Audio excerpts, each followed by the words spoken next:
Hello, in this video I'm going to show you how to analyse your bridging assessments so you can determine whether or not you need to complete our bridging course. So you've completed the assessment and access this video. Just clicking here will download the spreadsheet you need to enter in your data. So go to your downloads and open up that spreadsheet. All EMP spreadsheets are structured in the same way, and the first thing you do is put in your student names. So obviously lots more interesting names that you will have, but that's just to save time there. Once your student names are in, you can mark students who are absent for the test with an N in column D.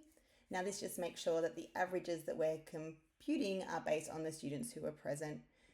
Okay, now it's time to enter in the data from the assessments. If you're doing a level C bridging assessment, you'll have a fluency column. If you're doing the level B bridging assessment, you won't.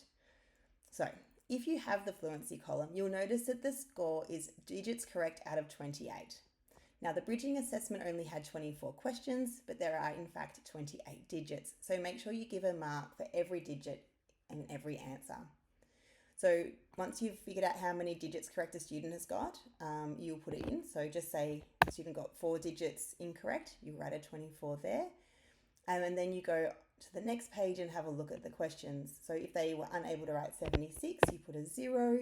And if they were unable to count by 2s, you put a 0. So that's just a 0 for every incorrect question on the assessment.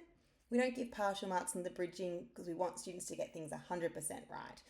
In the formative assessments, we do allow fractional answers. So you could write 0.5, for example, in a formative assessment.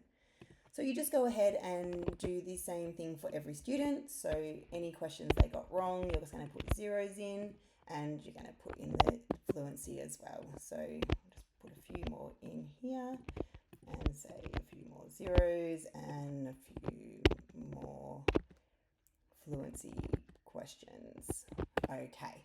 So once you've got your data in for the whole class, what you will do is go down to cell A36, this is the same for level C and level B, and change the N to a Y.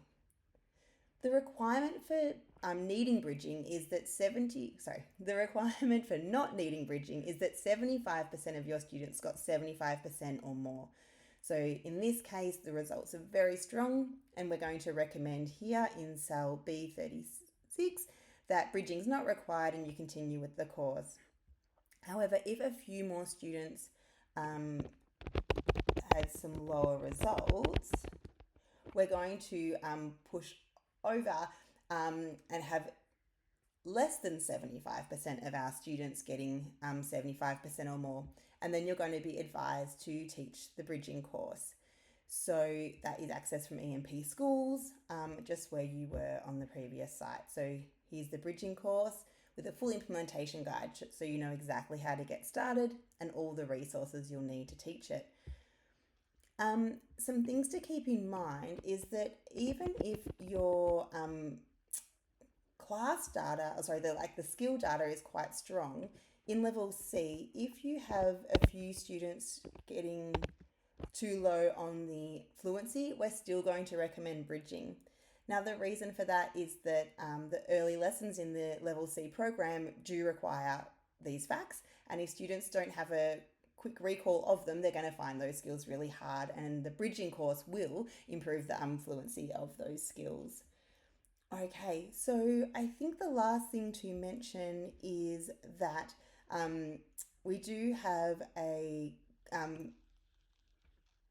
version of this video in printed form, so if you prefer to read instructions, you can do that. But I think now you are ready to go either with your bridging course or the mainstream program. If you've got any questions, don't hesitate to reach out to us. All the best for the year ahead. Bye.